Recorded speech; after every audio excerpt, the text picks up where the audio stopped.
Recording start कर देते हैं। और आज का जो लेक्चर है वो भी ज़रा मैं ओपन कर लेता हूँ।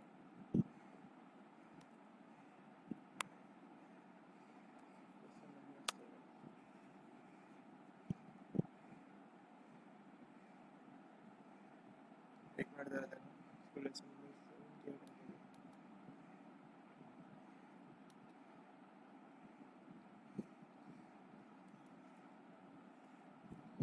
ठीक है। अच्छा भाई, ये हमारा लेसन नंबर 7 है आज का। ठीक है। और हमने इंशाल्लाह आज ये कवर करना है। ठीक है। इसके अंदर कुछ रिजर्व इंजन की चीज़ें हैं और हमें HTML हेल्पर्स बेसिकली आज देखने के HTML हेल्पर्स क्या होते हैं। सही है। और बस हमारे ऑब्जेक्टिव्स आज के हैं जिसके अंदर मौजूद हैं कंडीशनल स्टेटमेंट। वो रिजर्व इंजन के थ्रू देखेंगे ये चीज़ें। तो जिसके अंदर हमारे पास हैं कंडीशनल स्टेटमेंट्स हो गई, लूप्स हो गई, फॉर लूप, फॉर ईच। ठीक है। फिर how to write HTML code with in Razor code block. ठीक है। किस तरह से रेजर का कोड जैसे हम C# पे लिखते हैं उसके अंदर कैसे HTML लिखी जाती है। हमने HTML के अंदर तो C# लिखना सीखी थी ना, लेकिन हमने अभी मतलब मैंने डिस्कस नहीं किया था सच। तो खास के हम C# में कैसे HTML लिख सकते हैं, तो कोई खास मुश्किल नहीं होता, ये भी ईजी होता है। ठीक है। तो ये भी हम इंशाल्लाह आज की क्लास के अंदर देखेंगे। सही है। और बस और क्या, कुछ खास नहीं है नहीं आज की क्लास। हाँ, HTML हेल्पर्स के हिसाब से ज़रा खास है। और अगर तुम लोगों को याद हो, मैंने लास्ट क्लास में भी डिस्कस किया था कि हम अभी लूप्स नहीं फिलहाल बेसिक देख रहे हैं। ठीक है। तो वो हम आज लूप्स वगैरह भी ज़रा देखेंगे। मैंने सोचा यार, मैं लास्ट क्लास में जिक्र कर दिया था तो मैं आज करवा ही देता हूँ। तो इसलिए मैंने कहा कि चलो आज वो कर लेते हैं काम। सही है। इसके अलावा हमने इंशाल्लाह आज डायरेक्टिव्स कुछ देखना है। यूजिंग डायरेक्टिव्स होते हैं ये हम कर चुके हैं शायद मॉडल के थ्रू। हम याद है जब मॉडल्स पढ़े थे हमने, बिल्कुल ऊपर व्यूज़ के ऊपर, यानी व्यूज़ में बिल्कुल टॉप पे हमने लिखा था @मॉडल करके। ठीक है। वो बेसिकली एक डायरेक्टिव होता है। फिर इसके बाद हमने HTML हेल्पर्स देखने हैं इंशाल्लाह। फिर हमने देखना है कि HTML हेल्पर्स कैसे व्यू के ऊपर यूज़ किए जाते हैं। फिर हमने HTML हेल्पर की कुछ एग्जांपल्स देखनी है। उसके बाद कुछ टाइप्स ऑफ HTML हेल्पर्स जो हमें देख लेना है। ठीक है। सबसे पहले आते हैं इफ स्टेटमेंट के ऊपर। और विजुअल स्टूडियो 2019 स्टार्ट कर लेते हैं।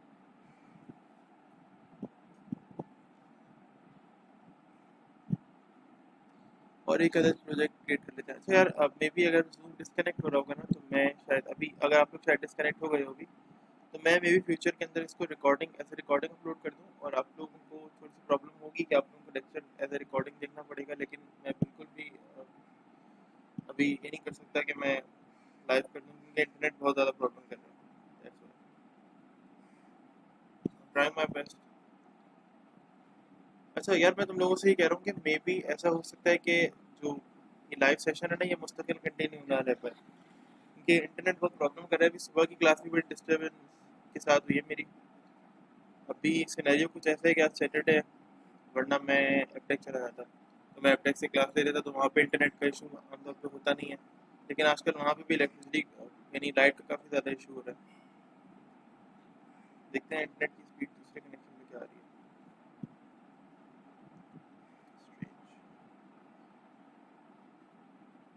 अच्छा, एक मिनट दो, मैं ज़रा कनेक्शन चेंज करूँ, दूसरे कनेक्शन में अच्छी स्पीड आ रही है।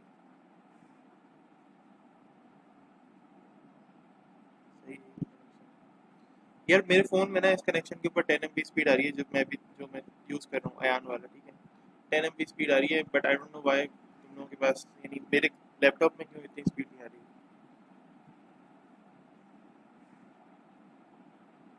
अच्छा, ASP.NET, जब एप्लीकेशन आएंगे तो वेब में जाऊँगा। ASP.NET web application .NET framework के साथ। ठीक है। नेक्स्ट, हमने करना है रेजर व्यू इंजन की कुछ चीज़ें देखनी है। ठीक है।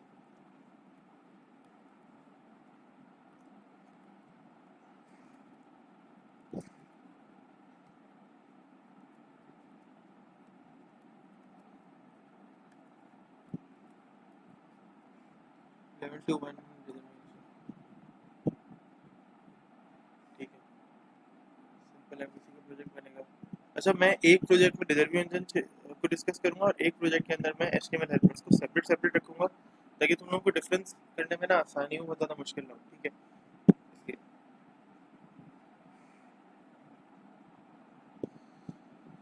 सो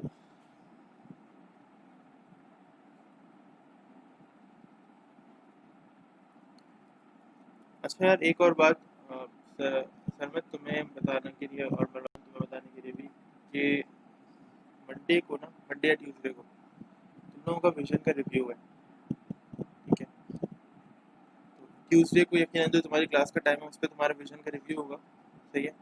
और उस विजन के रिव्यू के अंदर तुम्हें अपना प्रोजेक्ट फाइनलाइज करके दिखाना है। मैंने तुम लोगों से पहले भी कहा था कि 15 जुलाई के बाद हमें सबमिशन की तरफ जाना है, तो अब वो सबमिशन का टाइम आ गया, ठीक है। अब उस दिन तुम्हें ये प्रोजेक्ट फाइनलाइज करके दिखाना है कि मतलब जितना मुमकिन हो सके ना, 90, 70, 80 जितना भी मुमकिन हो सके ना, तुम कोशिश करो कि ट्यूसडे तक प्रोजेक्ट कर लो, सही है, जितना भी मुमकिन हो सके।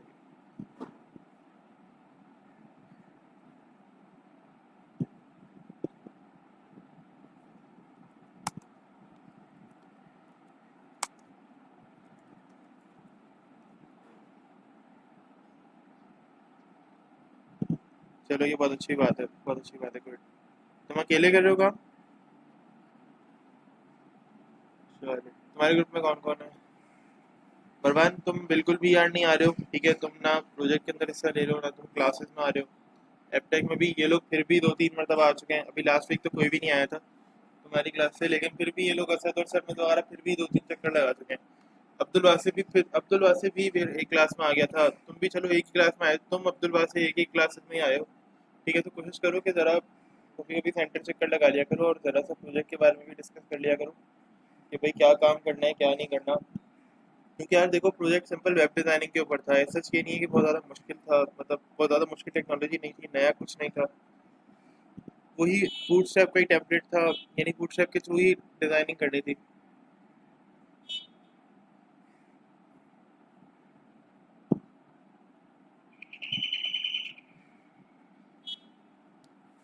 यार दादा का जो तुम बता रहे थे, उनकी जो वो गिरे थे या जो भी उनकी जो भी उनको प्रॉब्लम हुई थी, वो तो बाद में हुई थी, तुम जब काम कर रहे थे उसके बाद उनको प्रॉब्लम हुई है।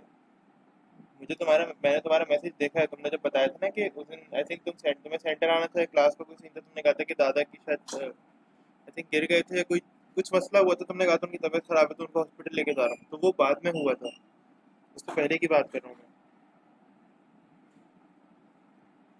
देखो बहुत सारी एक्टिविटीज होती है ना, इससे क्या होता है, अ, हमारा इमेज अच्छा होता है क्लास में, सेंटर में, इसलिए कह रहा हूँ।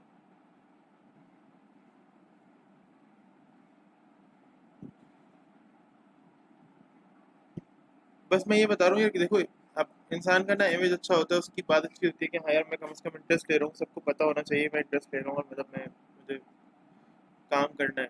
अभी मैं किस तरह प्रूफ करूंगा कि भाई मरवान इंटरेस्ट लेना चाह रहा है, ये मसला है, मैं कैसे प्रूफ करूंगा? तुम तो मुझे बता दो कि चलो मैं तुम्हारी किसी भी बात पे यकीन कर लूँ, लेकिन मैं आगे कैसे बताऊंगा कि मरवान इंटरेस्ट लेना चाह रहा है? अच्छा, हम ऐसा करते हैं कि हम एक अदद कंट्रोलर बना लेते हैं, ठीक है। यार अगर डिस्कनेक्ट हो जाए ना और दोबारा कनेक्ट ना हो पाए, इंटरनेट मेरा अगर बहुत ज़्यादा ख़राब हो जाएगा ना कि मुसलसल कनेक्शन नहीं हो पाएगा, तो तुम लोगों को थोड़ा सा बर्दाश्त करना पड़ेगा, मैं इसे शेयर कर दूंगा, क्लासरूम पे इसका लिंक शेयर कर दूंगा, ठीक है।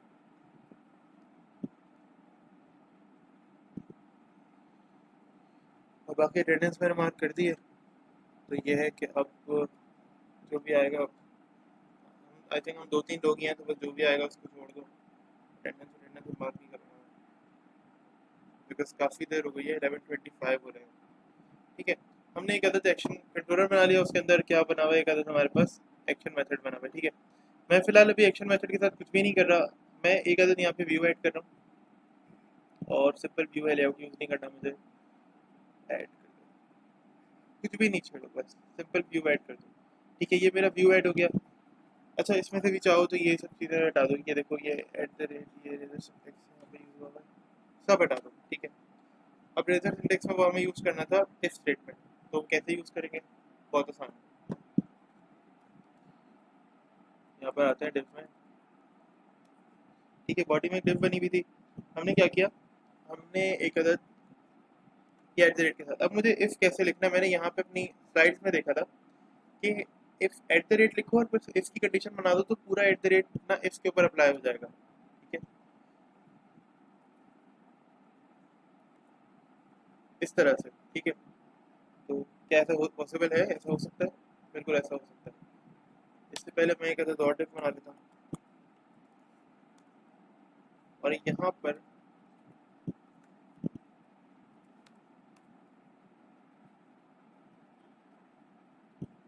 यहाँ पर मैं कहता वेरिएबल बना लेता हूँ जो कि टाइप होगी जिसकी बुलियन या बूल, ठीक है। और इस ट्रू के नाम से मैं इसे दे देता हूँ, इस ट्रू के नाम से मैं ये वेरिएबल बना रहा हूँ, ठीक है, इज इक्वल्स टू, और इसकी वैल्यू मैं दे रहा हूँ ऐसे ही सिर्फ खेलने के लिए कि मैं एक वेरिएबल बना रहा हूँ, उसकी वैल्यू मैंने ट्रू दे दी है, ठीक है, बूल टाइप का वेरिएबल है, ये ट्रू या फॉल्स में से कोई एक वैल्यू लेता है, इसके अलावा इसकी कोई वैल्यू नहीं हो सकती, ठीक है। तो मैं ऐसे ही यहाँ पे चेक कर लेता हूँ भाई, अगर तो ये इफ जो है मेरा, अगर तो ये इस ट्रू है, ठीक है, अगर तो ये वैल्यू मेरी ट्रू होगी, ठीक है, तो क्या होता है आंसर मेरे पास, यानी अब ये इफ तो खुल गया। अब मैं कैसे सी शार्प के रेजर के सिंटेक्स में एचटीएमएल लिखता हूँ वो देखो, सिंपल, ठीक है। मैंने यहाँ पे कह दिया hello hi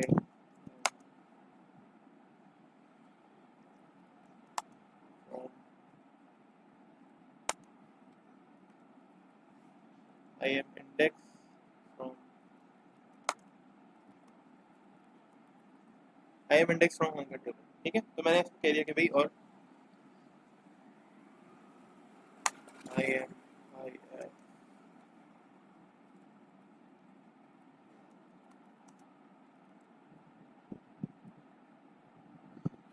I am if statement of index, मैं इफ स्टेटमेंट हूँ इंडेक्स का, और मैं होम कंट्रोलर से, ठीक है, F5।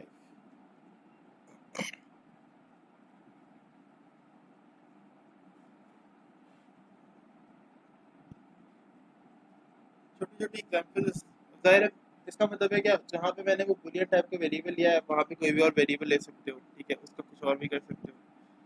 मैंने जो जस्ट जस्ट फॉर एग्जांपल आपको बताया, ताकि आज की क्लास में जरा एक क्विक रिव्यू और एक क्विक रिवीजन हो जाए। अच्छा, एक और बात ये कि मैं चाह रहा हूँ कि जैसे मैं सेंटर बुलाता हूँ ना दोपहर में, ठीक है, तो मैं 11 to 1 की टाइमिंग्स के अंदर तुम लोगों को बुलाना चाह रहा हूँ सेंटर। बट ये होगा कि हम वीक में 2 क्लासेस एपटेक यहाँ पे लेंगे ऑनलाइन, और एक क्लास हम लेंगे कहाँ पर, सेंटर में, जो कि ये समझ लो कि जो कि नॉर्मल क्लास नहीं होगी, जो कि इन दोनों क्लासेस का रिवीजन और इन दोनों का क्लासेस का प्रैक्टिकल होगा, ठीक है। इन दोनों क्लासेस में तो मैं तुम्हें समझा दूंगा कि भाई ये टॉपिक है, मैं तुम्हें एक मतलब उसका प्रैक्टिकल खुद करके दिखा दूंगा, लेकिन तुम लोगों ने उसका प्रैक्टिकल सेंटर आके करना है, जो कि वो एक क्लास होगी, जैसे किसी भी दिन रख लेंगे, थर्सडे को रख लेंगे, ट्यूसडे को रख लेंगे, ट्यूसडे या थर्सडे में से किसी एक दिन रखेंगे। सैटरडे को तो सेंटर ऑफिशियली बंद होता है, क्योंकि गवर्नमेंट के जो भी ऑर्डर दें कि भाई सैटरडे को आप बंद रखना है सब कुछ, तो सैटरडे को तो सेंटर दायरा बंद ही रहेगा, लेकिन इसके अलावा जो दिन है ना उस दिन ट्यूसडे थर्सडे में से किसी एक दिन सेंटर खुलेगा और तुम लोगों ने उस दिन सेंटर आना होगा, सही है। ये हम बेसिकली इसलिए कर रहे हैं ताकि जो स्टूडेंट प्रैक्टिकल नहीं कर पा रहे घरों पर, ठीक है, जिनको प्रॉब्लम आ रही है वो अब प्रैक्टिकल कर सकेंगे, सही है। तो ये हालात हैं, और बस ये बात बतानी थी तुम लोगों को, तो मैं तुम लोगों को डे बता दूंगा कि कौन से दिन आना है और क्या करना है क्या नहीं करना, ठीक है, उस हिसाब से तुम लोग देख लेना कि भाई आना है या नहीं आना, कैसे आना है कैसे नहीं आना, ठीक है। अच्छा, ये तो हमने एफ को देख लिया, ठीक है। अब मैं इस पूरे मटेरियल को, यानी मैं ना ये स्टार्टिंग और एंडिंग ये सब कुछ एक ही डेट में आ जाएगा, सही है। मैं सिर्फ डिफाइन करना चाहता था कि अलग अलग डेट में किस तरह से होता है। मैं यहाँ पे एक अलग डेट बना रहा हूँ,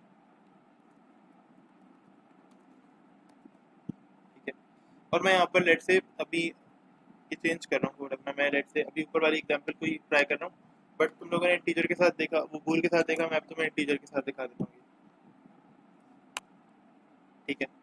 लेट से मैंने यहाँ पे कह दिया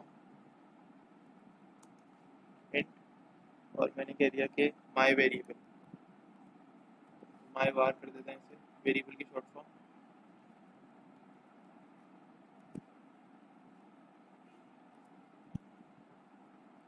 ठीक है। और इसको कोई वेरिएबल वैल्यू दे देते हैं। लेट्स से इसको वैल्यू दे दो 1, ठीक है। एट इफ, अब देखना इफ के साथ मुझे इस मरतबा ना असल में मुझे एल्स इफ भी ट्राई करना था, तो मैंने कहा यार चलो मैं ये देख लेता हूँ, ठीक है। मैंने कहा देखो मेरा वेरिएबल भी आ रहा है is equals to 1, so answer होना चाहिए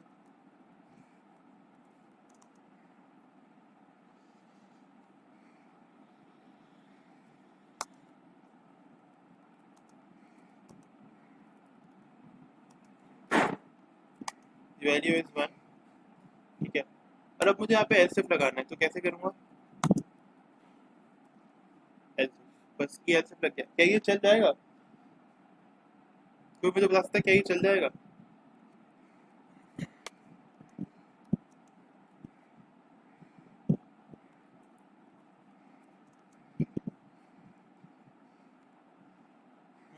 ये बता सकते हो चलेगा या नहीं चलेगा? यानी ये पूरा इफ जो है ये चल जाएगा या नहीं चल पाएगा? क्योंकि मैंने तो इसको एट द रेट के साइन के साथ लगाया नहीं है, दूसरे वाले इफ को, दूसरे वाले जो एल्स इफ लगाया मैंने, उसको मैंने एट द रेट के साथ नहीं लगाया।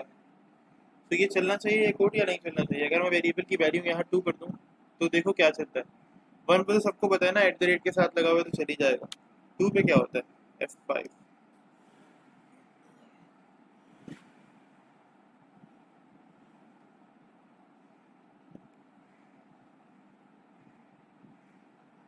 Let's see.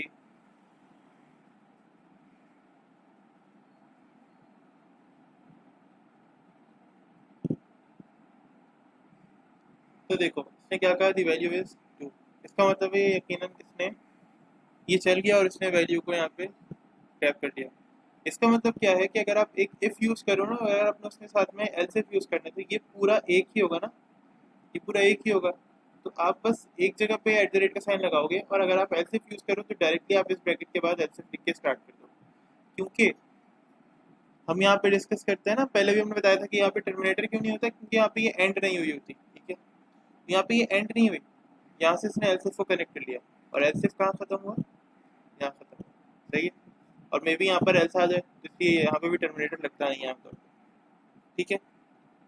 इसका मतलब है कि आप बस एक मरतबा एट द रेट लगाओ और रेजर व्यू इंजन के थ्रू आप मल्टीपल लूप्स एल्स इफ के साथ भी चला सकते हो, यानी सॉरी मल्टीपल कंडीशन आप एल्स इफ के साथ भी यहाँ पर चला सकते हैं, ठीक है।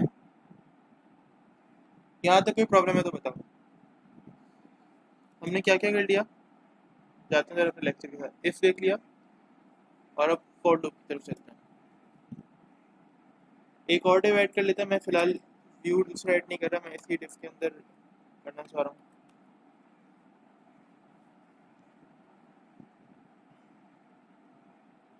अच्छा लेट से मैं इसी इफ के साथ एल्स भी लगाना चाह रहा हूँ, ठीक है। यही जो इफ लगा हुआ है इसके साथ मैंने कहा कि यार एल्स भी लगा लूँ, ठीक है। अभी मैंने सोचा कि मैं एल्स भी लगा लूँ, बात करते हैं ना अभी। तो एल्स भी लगा लें यहाँ पर, चलो एल्स लगा लेते हैं, ठीक है। एल्स में क्या होगा? h1 में ही वैल्यू सेट कर दो।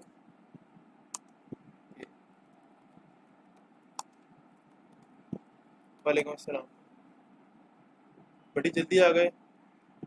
आ रही है आवाज़, आ रही है तभी तो मैं रिप्लाई कर रहा हूँ।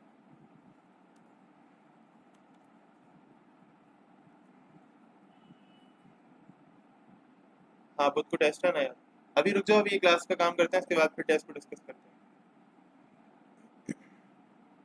अभी कनेक्ट है, कनेक्टेड रहना, कनेक्टेड रहना, डिस्कनेक्ट नहीं होना, बता दूँ सब बताता हूँ, सब बताएंगे, टेंशन नहीं हो। अच्छा अब देखो यहाँ पर हुआ क्या है कि अभी रिजल्ट आएगा ना, इसके अंदर क्या लिखा हुआ है? इसके अंदर लिखा हुआ है इनवैलिड सिलेक्शन। इनवैलिड सिलेक्शन क्यों? क्योंकि मैंने जो वेरिएबल था ना उसमें ऐसी वैल्यू डाली थी जो कि ना इस इफ में थी, यानी मैंने 3 रखी थी। ना तो ये वाला इफ उसे सेटिस्फाई कर पा रहा था, ना तो ये वाला एल्स इफ उसे सेटिस्फाई कर पा रहा था। जब दोनों इफ या एल्स इफ सेटिस्फाई नहीं कर पाते तो वैल्यू अल्टीमेटली कहाँ जाती है? एल्स में जाती है, ठीक है। ये तो हमें पहले से पता है। अब आगे चलते हैं, ठीक है। चलो ये तो हमने देख लिया कि ये सब कुछ कैसे होता है। लेट्स से अब आगे चलते हैं, और मैं यहाँ कहता हूँ यहाँ पे यार एक छोटा सा फॉर लूप बना के दिखा दो, ठीक है। तुम्हें याद है हम लोगों ने जावास्क्रिप्ट के थ्रू फॉर लूप बनाई थी, ठीक है। मतलब जावास्क्रिप्ट के थ्रू हमने एचटीएमएल के एलिमेंट्स को मल्टीपली हमने रेंडर करने की कोशिश की थी कि अगर तुम्हें जावास्क्रिप्ट के थ्रू एचटीएमएल के एलिमेंट्स जो है वो मतलब तुम्हें 4 डिफ्स प्रिंट करनी है, ठीक है, और चारों को कोई ना कोई कलर भी देना है, तो तुम कैसे करोगे? हमने ये करके देखा था। हमने ये करके नहीं देखा था कि हमने एचटीएमएल के थ्रू कैसे डिफ्स एरे के थ्रू प्रिंट करनी है, मतलब डायनामिकली प्रिंट करनी है, वैल्यू चेंज डिफ की क्वांटिटी खत्म, ठीक है। कैसे करते हैं ये काम? देखो क्या करना चाहिए मुझे, एट द रेट फॉर का स्ट्रक्चर तो बना हुआ आ गया, ठीक है, जीरो स्टार्ट हो रही है, सही है। अच्छा, मैं यहाँ पे जीरो से स्टार्ट नहीं कर रहा, मैं वन से स्टार्ट कर रहा हूँ, और मैं इक्वल्स टू के साथ इसे 5 पे लेके जा रहा हूँ, ठीक है, यानी ये 5 तक जाएगी, और ये मेरी लूप आ गई। यहाँ पे मैं रख देता हूँ H1, और अभी तुम देखना मैं H1 को कलर भी दूंगा, या मैं यहाँ पे कोई सेंटेंस प्रिंट कराना चाह रहा हूँ, ये देखो, हेलो, और एट द रेट के साथ में यहाँ पर आई अगर लिख दूँ तो क्या होगा, आई की वैल्यू भी प्रिंट होती जाएगी, लूप के साथ साथ आई की वैल्यू प्रिंट होती जाएगी। जब लूप वन है तो आई की वैल्यू वन प्रिंट होगी। तुम लोगों को पता है वेरिएबल के साथ जब करते हैं तो क्या होता है, जब लूप टू हो जाएगा तो वेरिएबल की वैल्यू क्या हो जाएगी, टू प्रिंट हो जाएगी, ठीक है। लेट्स सी, मतलब कितना आसान हो गया, सोचो कितना ज्यादा आसान है। क्या अब एचटीएमएल के पेज के अंदर सी शार्प का कोड लिख रहे हो और आपको कोई रोक ही नहीं रहा, कोई टोक ही नहीं रहा आपको, और प्रिंट भी हो रहा है, मतलब कोई मसला भी नहीं हो रहा। ये देखो, हेलो वर्ल्ड आया, 1 2 3 4 5, मतलब कोई रोक टोक नहीं है, सब आसानी से हो रहा है, आपको कोई रोक नहीं रहा, ठीक है, और आप बहुत आराम से अपना काम कर रहे हो। और आप एचटीएमएल के साथ मतलब लिटरली बिलीव नहीं यार, आप एचटीएमएल के साथ इस तरह से सी शार्प लिख रहे हो, अब कुछ भी मसला नहीं हो रहा आपको। अगर मैं यहाँ पे भी ड्रीम वीवर ओपन करूँ ना, मैं ट्राई करूँ दोबारा से, तो ये मुझे ऐसे रोकेगा और ऐसे घूर के देखेगा ना ड्रीम वीवर मुझे, कि मैं बस शर्म से पानी पानी हो जाऊँ। क्यों? क्योंकि वो मुझे मना करेगा, कहेगा भाई क्या कर रहे हो, इतनी गलत हरकत कर रहे हो उसमें, ठीक है। लेकिन यहाँ पे मैं रेजर व्यू इंजन के थ्रू, रेजर व्यू इंजन मुझे इतनी आसानी दे रहा है, ये कह रहा है भाई मसला ही नहीं है, तुम एचटीएमएल के साथ सी शार्प लिखो, कोई इशू नहीं है, सी शार्प के साथ एचटीएमएल लिखो। कैसे? सी शार्प में यहाँ पे लिख रहा हूँ, बीच में मैंने एचटीएमएल लगा दी, कोई इशू नहीं है, ठीक है, मसला ही नहीं है कोई, ठीक है। फॉर लूप ट्राई की, अच्छा, फॉर लूप और थोड़ा एक और तरीके से ट्राई कर लेते हैं। हमने वेरिएबल के साथ कर ली, ठीक है, मैं सिंपली करा रहा था पहले, लेकिन डायरेक्टली फिर मैंने कहा कि वेरिएबल के साथ ही करा देता हूँ, तो वेरिएबल भी आपने देखा कि साथ साथ प्रिंट हो रहा है। आप मल्टीपल डिफ्स प्रिंट करा दो, ठीक है, मैं आपको फॉर लूप के साथ साथ मैं डिफ भी प्रिंट करा दूँ।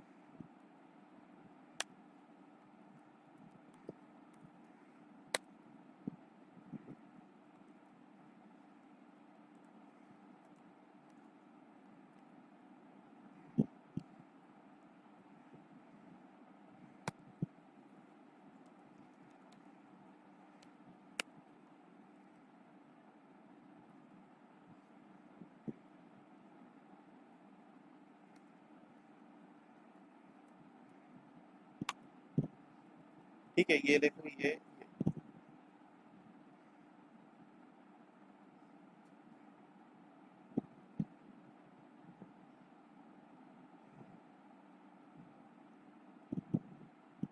let's see what happens। तो ये डिफ से प्रिंट हो रहा है। अच्छा, तुम्हें हमें प्रूफ देखना है भाई, सर डिफ में कैसे प्रिंट हो रहा है, अभी तो दिखाएंगे। तो यार यहाँ पे क्लास दे दो। अच्छा, मुझे ना बूटस्ट्रैप की क्लास चाहिए, तो मैं क्या कर रहा हूँ, मैं बूटस्ट्रैप का सीडीएन ले रहा हूँ इंटरनेट से, ठीक है, बुरा मत मानना, मुझे बूटस्ट्रैप की कोई क्लास लगानी है।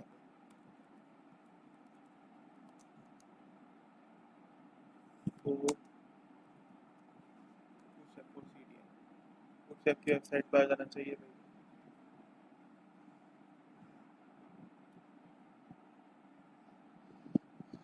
हाँ, ये रहा, ठीक है, सीएसएस का मुझे सीडीएन चाहिए।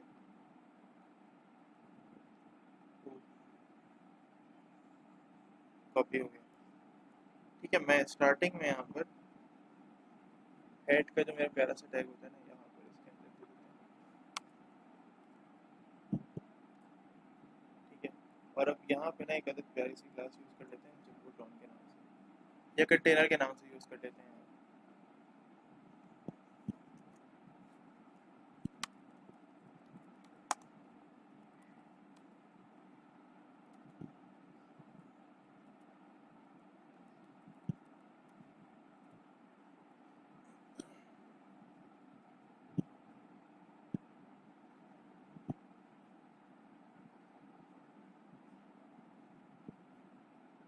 जिसने बूटस्ट्रैप को यहाँ पे अप्लाई कर दिया हो।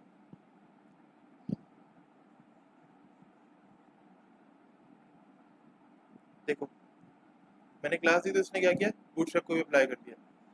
तो उसका मतलब है क्या, मुझे कितना मतलब एक जैसे कहते हैं ना एक अच्छा स्टाइलिश लग रहा है, मतलब मैं मल्टीपल डिप्स को इस तरह से प्रिंट कर सकता हूँ। अब सोचो तुम लोग काम कर रहे हो और तुम्हें मल्टीपल डिप्स चाहिए तो क्या करोगे, इस तरह से अप्लाई कर सकते हो। और ऐसी डिप्स जिनके ऊपर प्रॉपर्टीज सेम लगे, ठीक है, ऐसी डिप्स तो लूप के साथ प्रिंट करते हैं ना, लेकिन अगर ऐसी डिप्स जिनमें प्रॉपर्टीज ही अलग अलग आ रही हो, किसी का कलर कुछ है किसी का कलर कुछ है, तो वो फिर अलग अलग ही बनाना, ठीक है। और ऐसे बनानी हो कि आइटम्स भी डिफरेंट डिफरेंट है। अब इसके अंदर तो आइटम सेम है, ठीक है, हेडिंग सेम आ रही है, तो मैं ऐसी डिप्स बनानी है जिसमें आइटम सेम है, तो फिर लूप से बनाना, वरना लूप से मत बनाना। मैं सिर्फ एक यूज दिखा रहा हूँ कि यूज हो सकता है ये, ठीक है, बट उस टाइम पे ये तुम्हें अच्छा नहीं लगेगा, अजीब सा लगेगा सब कुछ। अब हम क्या करते हैं, हम फॉर ईच को ट्राई करते हैं, ठीक है, फॉर ईच लूप करने की कोशिश करते हैं।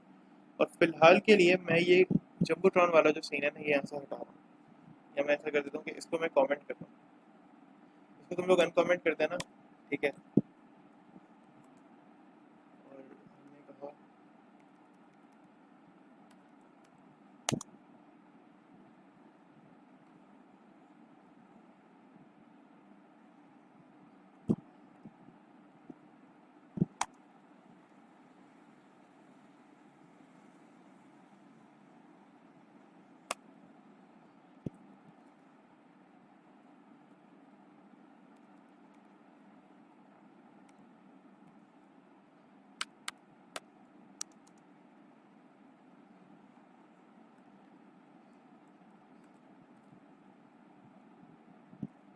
ठीक है, तो ये कमेंट हो गया, इसको ज़रा देख लेना, इसमें कोई इतना इशू नहीं है खास। और लूप जो है ये अपनी जगह पे वापसी आ जाएगा, इसका कोई इतना मसला नहीं है।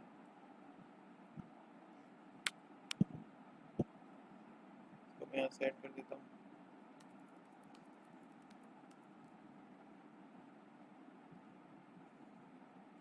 हटाई यहाँ से, हटा यहाँ से गया, ठीक है। मैं इसको ज़रा सेट कर देता हूँ ताकि तुम लोग बाद में सिर्फ कमेंट हटाओगे और ये कोड तुम्हारा बिल्कुल सही चल जाएगा। अभी भी ये कोड तो सही चल जाएगा, बट ये डिव्स जो है ना ये प्रिंट नहीं होंगी बस, यानी डिव्स जो है वो इसका रिजल्ट तुम्हें नहीं नजर आएगा। मैं दिखा देता हूँ क्या था, F5 करके कोड तो सही चल जाएगा, ठीक है, लूप तो प्रिंट होगा। जैसे मैंने 5 मरतबा प्रिंट किया है वैसे ये 5 टाइम्स ये रिपीट होगा, लेकिन डिव्स के अंदर रिपीट नहीं होगा, क्योंकि मैंने डिव को कमेंट इसलिए किया है, मैंने वहाँ पे बूटस्ट्रैप की क्लास यूज़ की थी, सही है, इसलिए तुम अनकमेंट करोगे तो तुम्हें क्लासेस यूज़ होकर बूटस्ट्रैप की डिव के अंदर मिल जाएंगी। मैं क्योंकि फॉर ईच लूप दिखाना चाह रहा हूँ तुम लोगों को, तो फॉर ईच लूप का सीन ये है कि फॉर ईच लूप को मैं इसके नीचे ही दिखाऊंगा, इसलिए मैं अलग व्यू नहीं बनाना चाह रहा, बस ये वजह है, ठीक है। तो अब क्या करते हैं कि हम फॉर ईच लूप को ज़रा बना लेते हैं। अब फॉर ईच लूप के लिए मुझे पहले तो एक अगर कोई ऐसा आइटम बनाना पड़ेगा, या तो एरे या तो लिस्ट, कि जिसके अंदर मल्टीपल आइटम्स आ सकें, ठीक है। तो मैं ऐसा करता हूँ एक लिस्ट बना लेता हूँ, हमने लास्ट क्लास में भी एक लिस्ट बना के देखी थी कैसे बनती है।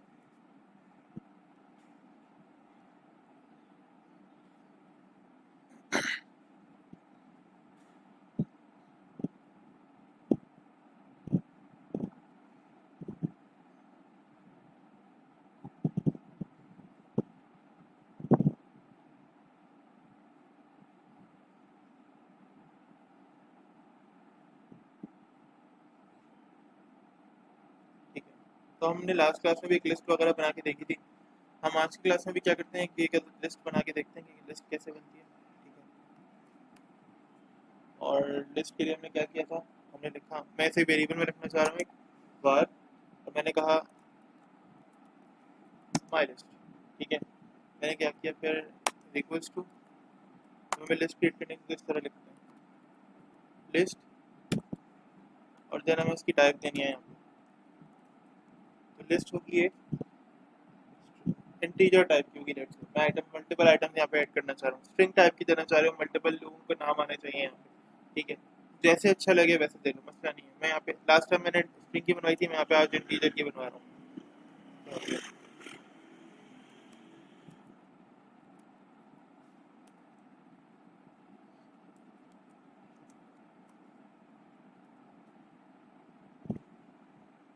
और सिंपल किया मैंने, यहाँ पे टर्मिनेटर दिया, यहाँ पे मल्टीपल आइटम, लेट से मैं कुछ लोगों की एजेस ऐड करना चाह रहा हूँ, ठीक है।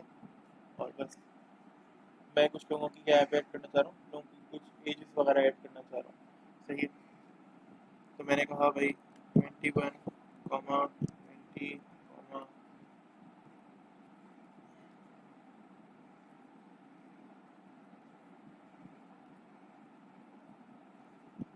ये मैंने कुछ लिस्ट है ना यूजर्स की ऐड कर दी है यहाँ पे, ठीक है। इसके अंदर कुछ एजेस हैं और बस मेरा काम यहाँ पे खत्म। अब मुझे क्या करना है, मुझे यहाँ पे फॉर ईच लूप के साथ खेलना है। तो at the rate for each, ठीक है। तो at the rate for each के बाद क्या करेंगे, अब वार के अंदर तो पहले ही हमने वेरिएबल ऊपर वाला भी रखा है। मैं यहाँ पे इसका नाम ना, इसको मैं ऑब्जेक्ट बना लूँगा, ठीक है, इन माई लिस्ट, ठीक है। कलेक्शन यहाँ पे क्या है, माई लिस्ट है, मेरी जो लिस्ट है वो यहाँ पे कलेक्शन की तरह से काम कर रही है, सही है। तो मैं एज अ कलेक्शन उसको खेलूँगा और मैं H1 के अंदर या H2 के अंदर जिसमें भी चाहूँ ये आइटम दे सकता हूँ। मैं फिलहाल H2 में ले रहा हूँ ये आइटम, ताकि बहुत ज़्यादा इनकी हाइट ज़्यादा ना हो, ठीक है। मैंने कहा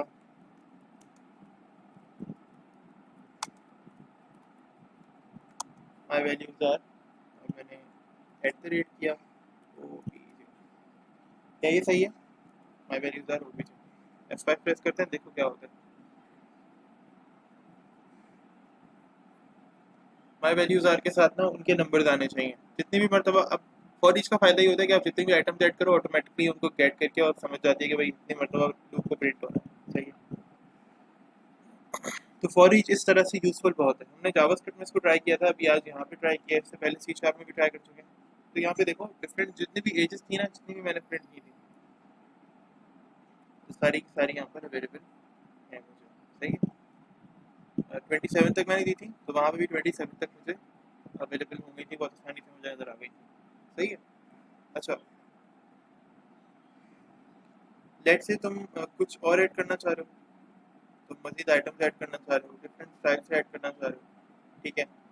तो वो काम भी हो सकता है यहाँ पर, ठीक है, वो काम भी यहाँ पर हो सकता है। तुम टेक्स्ट के टैग में रखना चाह रहे हो उसे, लिस्ट शो करना चाह रहे हो, मतलब तुम वहाँ पे, ठीक है, कर सकते हो वहाँ पे, मतलब कोई इतना इशू नहीं होगा उसका, ठीक है। मैं कर देता हूँ यहाँ पे, ठीक है। टेक्स्ट के टैग में इस लिस्ट को, पूरी की पूरी लिस्ट है ना मेरे पास, मतलब लेट्स से हम यूजर को शो करना चाह रहे हैं कि भाई हमारी जो लिस्ट है ना वो ऐसे यूजर को शो हो जाए कि लिस्ट ऐसी बनी हुई है, ऐसा कोड था लिस्ट का।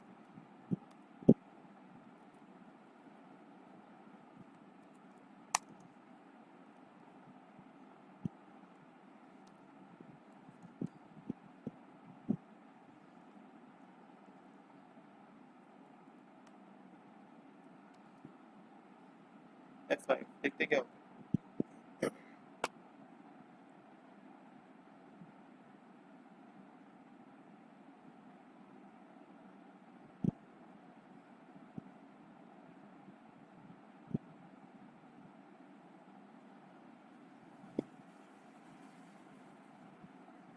देखो ये कोड शो करना है ना हमें, हम चाह रहे हैं कि कोड यूजर का शो हो जाए, सही है। तो ये यूजर का कोड यहाँ पे शो हो गया, लिस्ट का जो मैंने कोड लिखा है वो यहाँ पे शो हो जाएगा, सही है। अच्छा,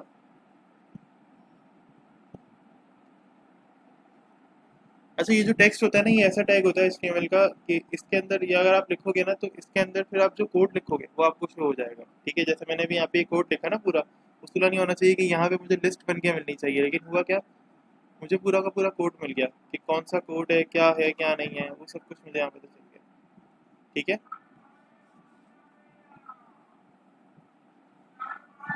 जिसका ये फायदा रहता है। अच्छा, अच्छा अली थोड़ी देर कनेक्ट रखना तुम, अब मैं बस ये भी अपना टॉपिक खत्म करता हूँ ना, तो फिर हम पेपर की बात करते हैं, ठीक है। अच्छा, अभी लेट से मैं ये कह रहा हूँ कि यार अब मैं, हमने डायरेक्टिव्स की बात की थी ना यहाँ पे भी, मैं दिखा रहा हूँ directives, for loop for each loop दोनों हो गए। अब ये डायरेक्टिव्स देखो, यहाँ पे एक तो डायरेक्टिव है यूजिंग और एक है मॉडल, ठीक है। कि यूजिंग क्या करता है, यूजिंग डायरेक्टिव ये करता है कि आपको आपकी नेम स्पेस लाके दे सकता है। ये नहीं फर्ज करो कि मैं कहूँ कि यार मुझे मॉडल्स चाहिए, ठीक है, तो अब मेरे प्रोजेक्ट के नाम के थ्रू मेरे मॉडल सारे ले आता है, और ये मॉडल वाला जो डायरेक्टिव है ना, ये क्या करता है एग्जैक्टली आपको बाइंड करके दे सकता है आपका जो स्पेसिफिक मॉडल है ना वो। यानी अगर मैं चाह रहा हूँ कि मैं व्यू के अंदर एक अपना स्पेसिफिक कोई मैंने कोई मॉडल क्लास बनाई है फर्ज करो, अब मैं चाह रहा हूँ कि स्पेसिफिक वो वाली मॉडल क्लास ना मेरे यहाँ पर इस सारे सिनेरियो से लिंक हो जाए, ठीक है। तो वो कैसे लिंक होगी, वो मॉडल से लिंक होगी। और अगर मैं चाह रहा हूँ कि यार मेरे बहुत सारे मॉडल्स होंगे जाहिर है, ठीक है, मैं चाह रहा हूँ बस मॉडल्स जो है ना वो यहाँ पर आ जाए, तो मैं क्या करूँगा, क्या यूज़ करूँगा यहाँ पे, यूजिंग डायरेक्टिव यूज़ करूँगा। क्योंकि यूजिंग डायरेक्टिव से क्या होगा, मेरे जो डिफरेंट मॉडल हैं वो भी यहाँ पर एक्सेस कर सकता हूँ, ठीक है। और नेम स्पेसेस प्रोजेक्ट कंट्रोलर वगैरह मैं यहाँ पर ऐड कर सकता हूँ। हम जब फॉर्म्स वगैरह की तरफ जाएंगे तो ये भी देखेंगे कि किस तरह से आप अपने जो फॉर्म का लिंक है ना, यानी जो आप एक्शन मेथड का लिंक है वो आप अपनी HTML के अंदर दे सकते हो, ठीक है। और उसकी चीज़ें अपनी HTML वाली पॉइंट के ऊपर आप हासिल कर सकते हो, ठीक है। तो अभी विजुअल स्टूडियो की तरफ दोबारा चलते हैं, यहाँ पे सही है। और लेट्स से कि अगर इससे बोर हो जाए ना तो मिसाल देते हैं, मिसाल है कि आप आगे चलकर हम मॉडल्स बनाते हैं। मॉडल्स कैसे बनते हैं तुम लोगों को पता ही होगा, मॉडल्स कैसे बनते हैं, ठीक है। किसी को अगर याद हो तो मुझे बता सकते हैं।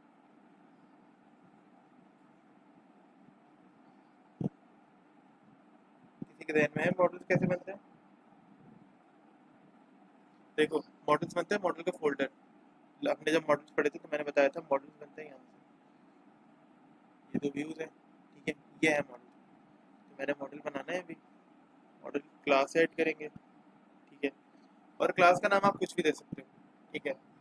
मतलब जो भी आपकी मर्जी है, जो आपको सुइटेबल लग रहा है कि यार ये क्लास का नाम होना चाहिए। आमतौर पे हम लोग कोई भी नाम दे देते हैं, जिस तरह का आपका काम हो रहा होगा ना उस तरह का क्लास को नाम देना। मैं फिलहाल एम्प्लॉय नाम दे रहा हूँ, employee dot C S class का नाम होगा, ठीक है। और मैं यहाँ से ऐड कर रहा हूँ, सही है। अभी क्लास ऐड तो हो गई, मैं यहाँ पे दो प्रॉपर्टी दे देता हूँ, फिलहाल दो प्रॉपर्टी दे रहे हैं काफ़ी है, ठीक है।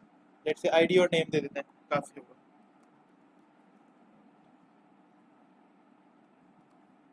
आईडी एंड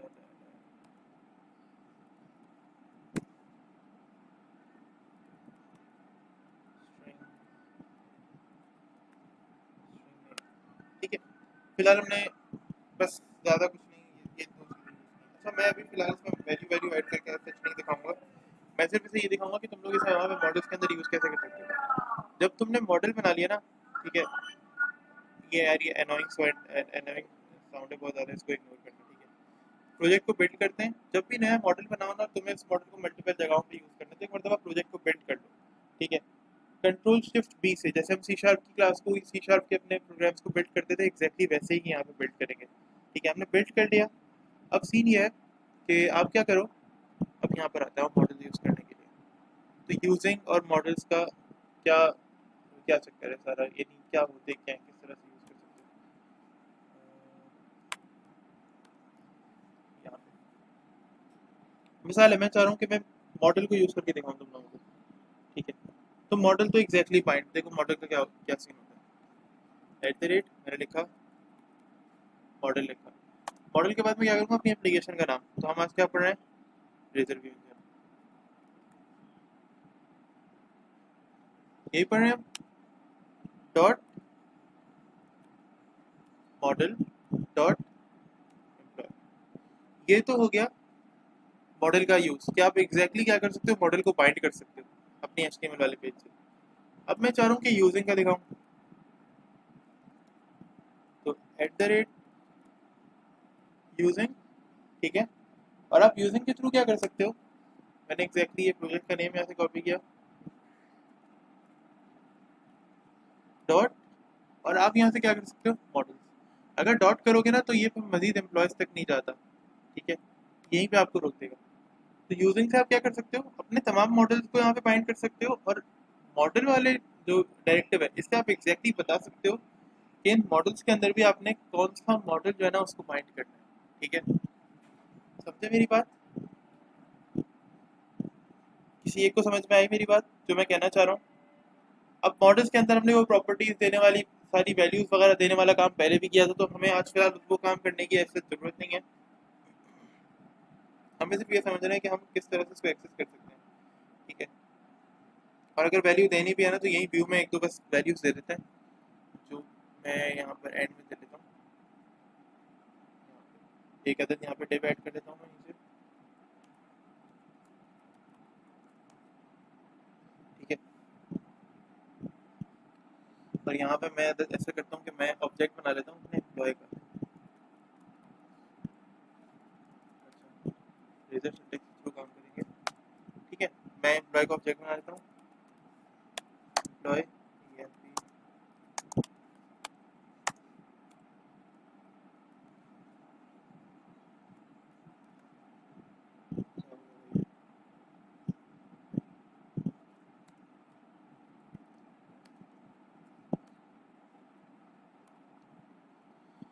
मैंने कहा ID कॉमा,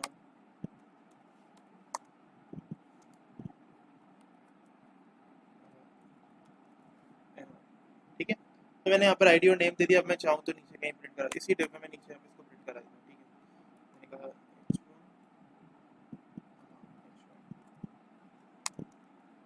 h1 @ और हमने क्या कह दिया emp डॉट नेम, ठीक है। F5 प्रेस करते हैं, अहमद प्रिंट होना चाहिए H1 के अंदर नीचे send, let's see what happens.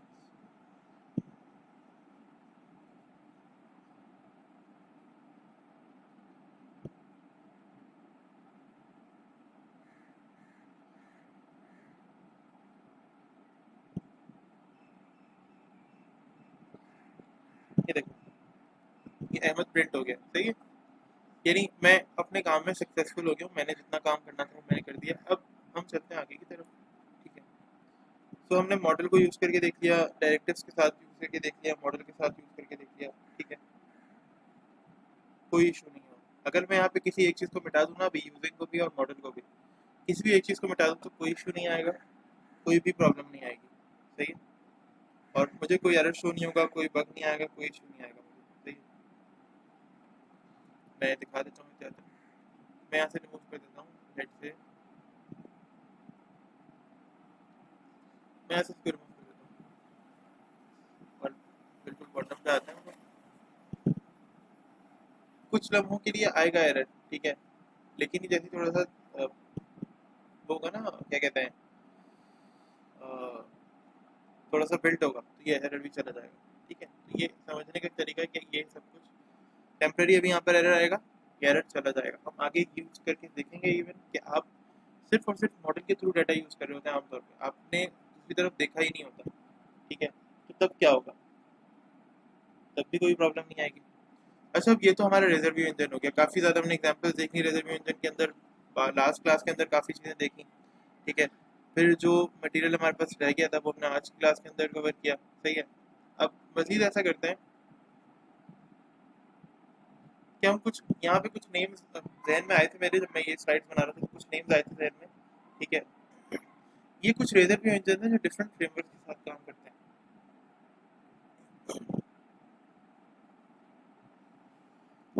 ज़ाहिर है शायद मैंने भी सब पे काम ना किया हो, इनमें से कुछ ऐसे भी होंगे जो जिन पे मैंने शायद काम ही ना किया होगा, कि मुझे बिल्कुल ही उनके बारे में ऐसा नाम तो पता है चले, लेकिन शायद मुझे इसके बारे में ऐसा कोई खास नो नहीं है, ठीक है। लेकिन क्या ये सारे जो व्यू इंजन है ना, ये डिफरेंट फ्रेमवर्क के अंदर यूज होते हैं, ठीक है। डिफरेंट डिफरेंट फ्रेमवर्क के अंदर ये सारे जितने भी रिजर्व यानी सारे व्यू इंजन है ये यूज होते हैं। अब आपका जो इसमें रिजर्व व्यू इंजन है वो रिजर्व व्यू इंजन है, ठीक है। यहाँ पे वो इंक्लूडेड नहीं है क्योंकि हम तो पढ़ी वो रहे। ASPX जो है ना वो MVC 3 से पहले था, यानी MVC 3 के अंदर ASPX होता था। फिर MVC 4 MVC 5 के अंदर क्या हुआ, इन्होंने रेजर सिंटेक्स को ही दे दिया। और ASP.NET की जो एप्लीकेशन होती है ना, उसमें भी आपके पास क्या होता है, उसमें भी आपके पास ASPX जो रेजर व्यू इंजन है इनका, यानी जो इनका व्यू इंजन है ASPX, वही मौजूद होता है। हम MVC के साथ पढ़ रहे हैं, हम जरा मतलब थोड़ा सा आगे के लेवल पे काम कर रहे हैं, तो हम वो ASPX नहीं करेंगे, उसकी जरूरत भी नहीं है हमें। इसमें तो कहीं कभी कभी ड्रैग एंड ड्रॉप वाला सीन भी होता है, लेकिन जाहिर है हम HTML के एलिमेंट्स ही बना रहे हैं, तो उसमें क्या ड्रैग एंड ड्रॉप करेंगे यार, ये तो हम कोड से भी कर सकते हैं, ठीक है। और बूटस्ट्रैप के अंदर जब क्लासेस इतनी सारी मौजूद होती हैं कि आप बूटस्ट्रैप की क्लासेस की मदद से अपना काम कर सकते हो, बहुत अच्छा, बहुत जैसे कहते हैं ना, बहुत डिसेंट और शानदार। तो आप क्या ज़रूरत किसी भी ड्रैग एंड ड्रॉप के काम की, ठीक है। तो मेरे ख्याल से ये ज़्यादा बेहतर है कि हम इस तरह से काम करें, ठीक है। तो हम MVC 5 करें तो हमें रिजर्व इंजन ही यहाँ पे स्टडी करना है। अच्छा, हमारा अगला टॉपिक जो कि HTML हेल्पर्स है, ठीक है। तो HTML हेल्पर्स को भी हमें कवर करने की कोशिश करनी है आज। सारे तो नहीं होंगे, ठीक है। HTML हेल्पर्स का टॉपिक जो है अच्छा खासा बड़ा है, तो HTML हेल्पर्स का टॉपिक सारा तो आज नहीं होगा, ठीक है। हमें इसको डिवाइड करना पड़ेगा 2-3 क्लासेस के अंदर। मे बी आज की क्लास हो और 2 क्लासेस और भी हमारी लगता है इसके अंदर ही, सही है। तो आज हम ये देख लेते हैं कि भाई HTML हेल्पर्स क्या होते हैं, क्या नहीं होते, किस तरह से इसको इसमें काम किया जाता है, ठीक है। HTML हेल्पर्स बेसिकली मेथड्स होते हैं, ठीक है। ये HTML के स्ट्रिंग्स रिटर्न करते हैं, यानी बेसिकली HTML को रिटर्न करता है। तुम लोगों ने देखा होगा अभी मैंने जो चीज़ें बनाई यहाँ पर C# की कोड के थ्रू भी, अगर मैं उनको तुम्हें इंस्पेक्ट करके दिखाऊंगा तो एट दी अल्टीमेट एंड, ठीक है, तो यूज़र के पास जा रहा होगा व्यू, वहाँ पे कोई C# का कोड नहीं होगा। ब्राउज़र पे अगर मैं इंस्पेक्ट करके दिखाऊंगा तो ब्राउज़र पे कोई भी C# का कोड नहीं होगा। ब्राउज़र पे होगा तो क्या, सिर्फ और सिर्फ HTML, बस मैक्सिमम HTML। C# का कोई कोड ही नहीं होगा वहाँ पे। ये रेजर व्यू इंजन का काम होता है कि क्या करे, ये मेरे कोड को HTML में कन्वर्ट करे, ठीक है। और ये हेल्पर मेथड्स क्या होते हैं, HTML हेल्पर्स क्या होते हैं, ये करते ही हैं कि ये ना आपकी C# के कोड के बदले आपको HTML रिटर्न करते हैं, ठीक है। व्यू के ऊपर यूज किए जाते हैं, ठीक है। सिंपल टर्म्स के अंदर HTML helpers are C# methods, बिल्कुल सही बात है, ठीक है। Which are used to return HTML, ठीक है। तो using HTML helpers you can return a text box, image tag और बहुत सारी चीज़ें। मतलब HTML का टैग जब आप HTML हेल्पर जब आप यूज़ करते हो ना, तो इसके थ्रू आप बहुत सारी चीज़ें इनमें से यूज रिटर्न कर सकते हो, या आप ब्राउज़र के ऊपर आप ये प्रीव्यू करा सकते हो। MVC के पास अपने बिल्ट इन HTML हेल्पर्स होते हैं, हम अपने कस्टम HTML हेल्पर्स भी क्रिएट कर सकते हैं, हम देखेंगे जब उनकी बारी आएगी। फिर HTML हेल्पर्स यूज़ करते हुए आप क्या कर सकते हो, प्रॉपर्टीज ऑफ मॉडल, और जो भी अब सीन है ना, यानी किसी भी मॉडल की प्रॉपर्टी आपको शो करनी है, उसको यूज़ करना है, उसके थ्रू उसका नाम लेकर आना है, वो भी आप यहाँ पे लेकर आ सकते हो, ठीक है। अब टाइप्स ऑफ HTML हेल्पर्स तो 3 टाइप्स होती हैं बेसिकली, जो मेन जो 3 टाइप्स होती हैं, इनलाइन, बिल्ट इन और कस्टम। इनलाइन जो होता है वो अभी हम देखेंगे। बिल्ट इन क्या होता है, बिल्ट इन पहले से बने बनाए HTML हेल्पर्स होते हैं, ठीक है। जिसके अंदर हमारे पास फिर मजीद ये 3 टाइप्स के अंदर डिवाइडेड होते हैं, जैसे स्टैंडर्ड, स्ट्रांगली टाइप्ड और टेम्पलेटेड HTML, यानी 3 टाइप्स के ये HTML हेल्पर्स हैं। फिर उसके बाद कस्टम HTML हेल्पर्स आ गए, सही है। अच्छा, इनलाइन HTML हेल्पर्स क्या होता है, inline HTML helpers are created on single view. ये जिस व्यू पे क्रिएट किया जाता है ना, उसी व्यू पे इनको यूज़ किया जा सकता है, ठीक है। किसी एक्स्ट्रा व्यू पे, किसी एक्सटर्नल व्यू पे इनको यूज़ नहीं किया जा सकता। जिस व्यू पे बनाओगे उसी व्यू पे इनको यूज़ कर सकते हो, सही है। यहाँ तक जितनी भी बात बताइए उसमें कोई प्रॉब्लम है तो मुझे बताओ भाई, ताकि फिर मैं इसको फिर आगे प्रैक्टिकली डेमोन्स्ट्रेट करके आगे बढ़ूँ।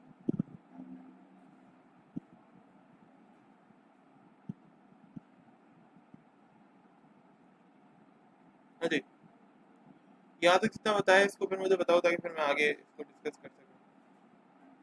मतलब हम फिर इसका जो प्रैक्टिकल है वो करके देख सकें। अगर यहाँ तक समझ में आया तो मुझे बताओ। पिछला ये जो हमने रेजर व्यू इंजन के अंदर भी जितना काम किया, मेरे ख्याल से इसके अंदर कोई प्रॉब्लम हुई तो नहीं होगी, बट अगर हुई भी है तो बता दो, मसला नहीं है।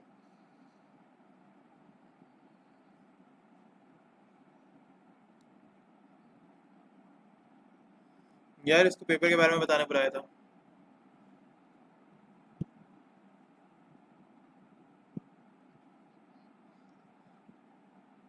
हाँ शायद समझ में आया यहाँ तक। चलो आगे बढ़ते हैं, ठीक है।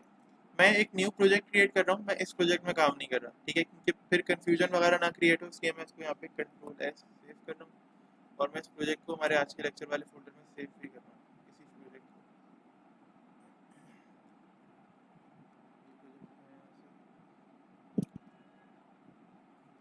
कॉपी कर दिया, ठीक है। और फिर हम लेक्चर्स के अंदर आ गए,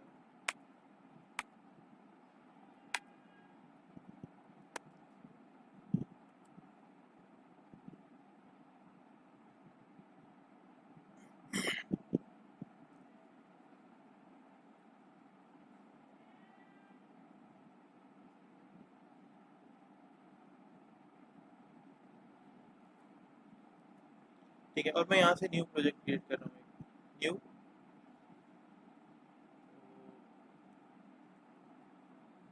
और प्रोजेक्ट, ठीक है। और फिर से मुझे ASP.NET वेब एप्लीकेशन वाला प्रोजेक्ट ही चाहिए। सो ASP.NET web application with .NET framework, click करो, नेक्स्ट। अब हमें HTML हेल्पर्स पढ़ना है, तो मैंने कहा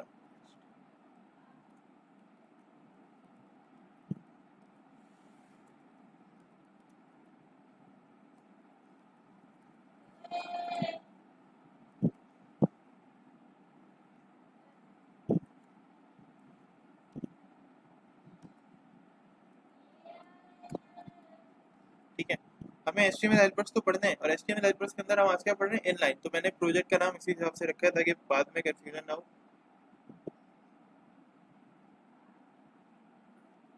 और इसका नाम, इसको HTML यानी MVC का टेम्पलेट दे देते हैं, सही है। और ऐसे प्रोजेक्ट क्रिएट हो गया, सही है। अब इसके अंदर क्या करूँ, इसके अंदर एक अदद कंट्रोलर, ऐसे ही पहले से हर प्रोजेक्ट के अंदर एक अदद कंट्रोलर खुद ही बना लिया करूँ।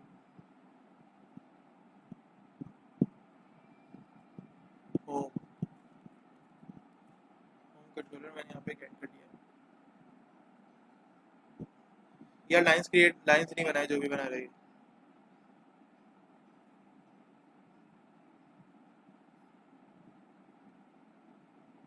जो भी लाइंस वगैरह बना रही है, लाइंस ना बनाए,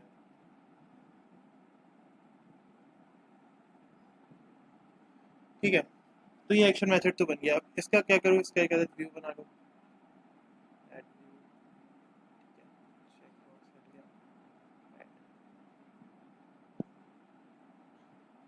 ठीक है। अब मुझे बनाना है HTML हेल्पर, ठीक है। और मतलब किस तरह बनेगा, क्या होगा क्या नहीं होगा, वो जरा देखते हैं।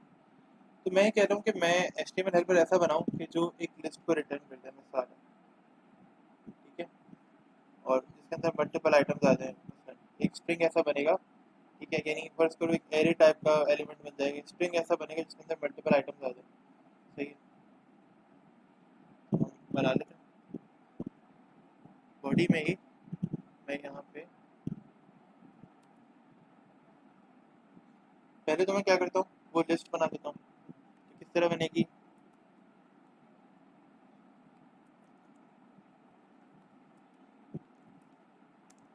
ठीक है। मैंने कहा example 1, example 1,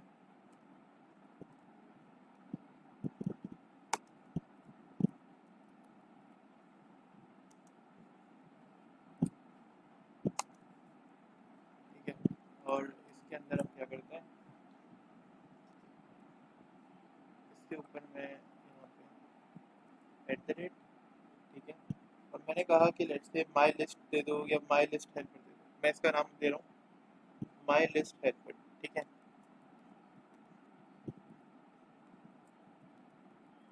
my list helper, ठीक है।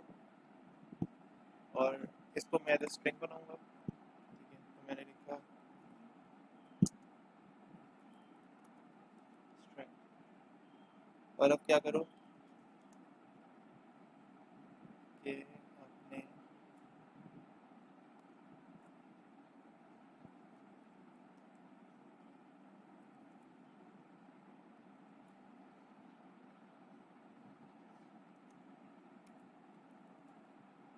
ठीक है, अब यहाँ पे कुछ नेम्स रख लो, जैसे मैंने कहा रेड,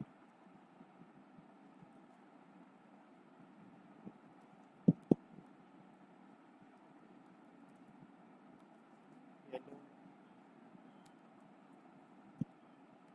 और मैंने कहा कि ग्रीन, कलर्स के नाम रख देता हूँ, ब्लू, ब्लैक, ठीक है। कुछ कलर्स के नेम्स दे दिए, यहाँ पे थोड़े से स्पेसेस को सही कर लेते हैं।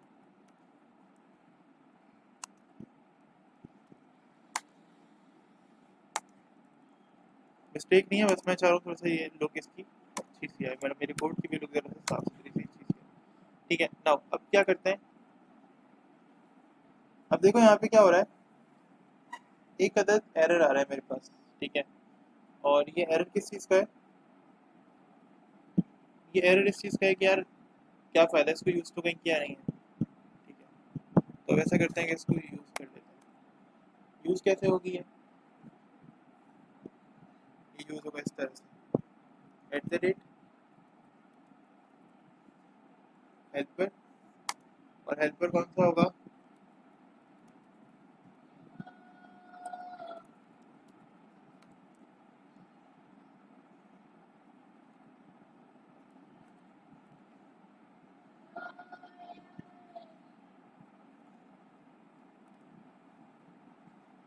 ठीक है माइनस हेल्पर और इसके अंदर क्या कर दो अभी ये बन रहा है ना अभी मैंने यूज किया है नीचे इसको इसके अंदर जो वैल्यूज दी है ना वो मैंने ऐसे यूज किया है यहाँ पे मैं इसे बना रहा हूँ तो देखो किस तरह से बनेगा ये ऊपर वाला एरर चला जाएगा अभी मैंने उसको यूज किया मैं यहाँ पे इसे बना रहा हूँ ठीक है मैंने इसीलिए इसको रोका था ठीक है मैं उस वक्त ना बनाऊँ और इसको यहाँ पे आंसर दे दो STR ठीक है ये हो गया काम अब इसके बाद करो क्या कितना तो हमने काम कर लिया कि भाई ये वैल्यूज आ गई और वो सब कुछ के ऊपर हमने बना लिया ठीक है अब इसके कर्ली ब्रैकेट्स होते हैं मेरे पास यहाँ पे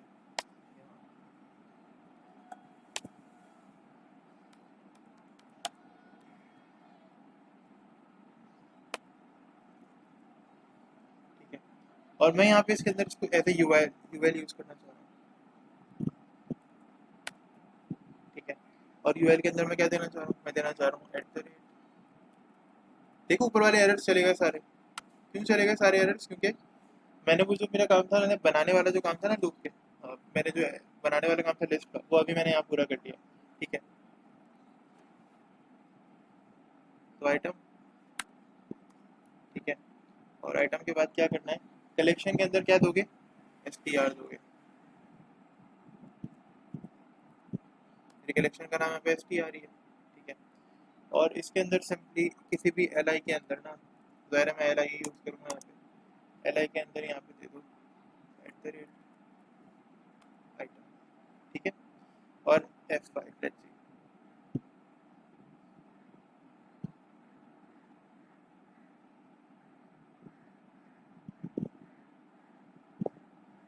हाँ चलो ठीक है मैं मैसेज कर दूँगा अब प्रोबेबली हमारी जो क्लास है उसकी बस एंड पे जा रही है शायद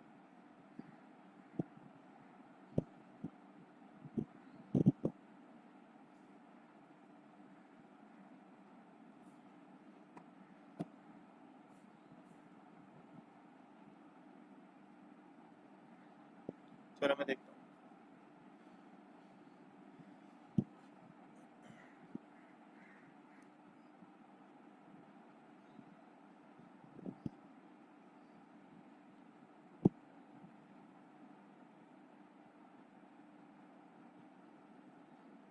तो देखो एग्जाम्पल 1 और कुछ कलर्स प्रिंट होकर आ रहे हैं ठीक है लेकिन हमने क्या किया पहले ही लिस्ट बनाई और देन हमने इसके लिए HTML हेल्पर बनाया HTML हेल्पर हमने क्रिएट किया यहाँ पे जो कोड है ना सारा ये HTML हेल्पर को क्रिएट करने का कोड है इसको यहाँ पे रखो और इसको यहाँ कर दो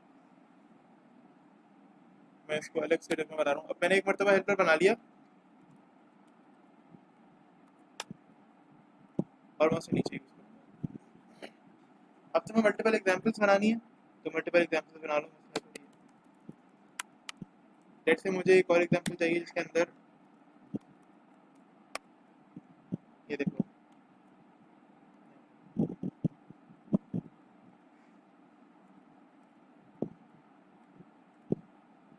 और एग्जाम्पल 2 करके इसे सेव कर दो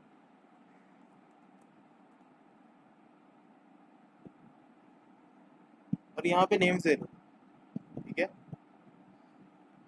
मैंने कहा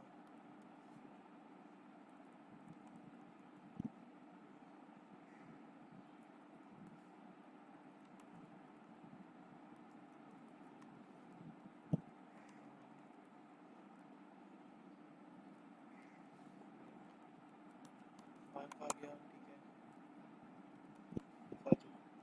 है सिंपल है एग्जाम्पल 1 में मैंने क्या रखा एग्जाम्पल 1 में मैंने रखा कि कुछ कलर्स के नेम्स हैं एग्जाम्पल 2 के अंदर क्या हो गया एग्जाम्पल 2 के अंदर आ गया मेरे पास कुछ और डिफरेंट चीज़ें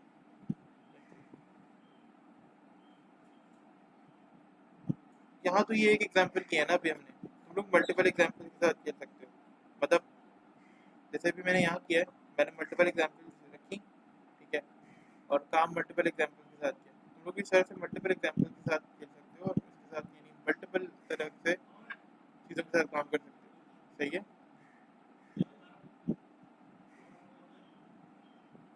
देखो यहाँ पे क्या हुआ, नेम्स भी प्रिंट होकर आ गए। ठीक है, यहाँ पे नेम्स वगैरह सब कुछ प्रिंट होकर आ गया। यहाँ तक कुछ नहीं समझ में आया तो मुझे बताओ।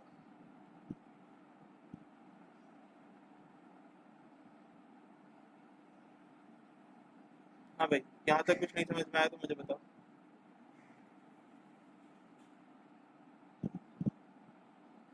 ठीक है। अच्छा, तो HTML हेल्पर्स क्या है? HTML हेल्पर्स हमारी हेल्प कर रहे होते हैं कि हम क्या कर सकें, सी शार्प के कोड को। सब अब देखते हैं मैंने यहाँ पे क्या किया है। क्या मैंने यहाँ पर कोई HTML के कोड से लिस्ट बनाई है? सर मत, मैंने जो ये लिस्ट बनाई है क्या HTML के कोड से बनाई है, या मैंने सी शार्प के कोड से ये लिस्ट के अंदर आइटम्स ऐड किए हैं? सी शार्प के कोड से किए हैं ना। लेकिन मैं तुम्हें यहाँ पे दिखा देता हूँ। मैं तुम्हें ये सेकंड और फर्स्ट दोनों लिस्ट राइट क्लिक करके इंस्पेक्ट करके दिखाता हूँ। तुम देखना है यहाँ पे सी शार्प के कोड का नामो निशान नहीं होगा।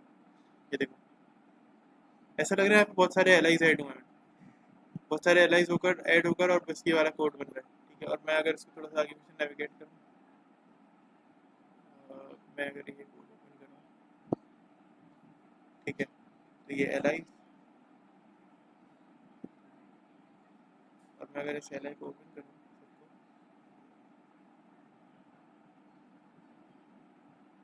तो ये सेकंड वाली एलाई ये सारी आ गई। यानी कोड तो सारा वही है। ठीक है, यानी डाटा तो सारा वो प्रिंट हो रहा है, लेकिन क्या डाटा किसके साथ प्रिंट हो रहा है? डाटा सारा HTML के साथ प्रिंट हो रहा है। ये रेजर व्यू इंजन क्या कर रहा है? HTML हेल्पर्स के साथ मिलकर मेरे सी शार्प के कोड को कन्वर्ट कर रहा है किस चीज़ के अंदर? HTML के कोड के अंदर। सही है। अच्छा, अब इसका यूज केस देख लो जरा। यहाँ पे मैंने कुछ यूज केस के लिखे हैं कि क्यों यूज होता है बेसिकली। ठीक है, तो जब आपको कुछ ऐसा काम करना हो कि किसी भी कॉमन, कोई आपको कॉमन टास्क परफॉर्म करना है, जैसे भी हमने किया था, हमें दो लिस्ट लेनी थी। ठीक है, और दो कॉमन लिस्ट है एक जैसी, बस उसके आइटम्स डिफरेंट थे। तो मैंने क्या किया, एक ही HTML हेल्पर को सेम व्यू के ऊपर यूज करके देखा। ठीक है। अच्छा, आपको डुप्लीकेसी ऑफ कोड, अब मुझे बार बार लिस्ट नहीं बनानी पड़ी। एक मरतबा बनाया मैंने फॉर ईच लूप के थ्रू, एक मरतबा लिस्ट बनाई और फिर उसके अंदर सिंपल क्या कर दिया, आइटम्स ऐड कर दिए। मुझे मल्टीपल कोई काम ना करना पड़े। कॉमन पार्ट्स में बार बार यूज़ नहीं कर रहा, खुद से हो रहा है। ठीक है, मैं बार बार एलाइज को नई नई नहीं बना रहा, उसके अंदर आइटम्स ऐड नहीं कर रहा। एक ही मरतबा मैंने स्ट्रिंग के थ्रू ऐड किए और वो एल आई के अंदर सारे आइटम्स ऑटोमेटिकली डायनामिकली आ गए बेसिकली। ठीक है, तो यहाँ तक फिलहाल HTML हेल्पर्स के लिए तो इतना ही है। सही है। और रिकॉर्डिंग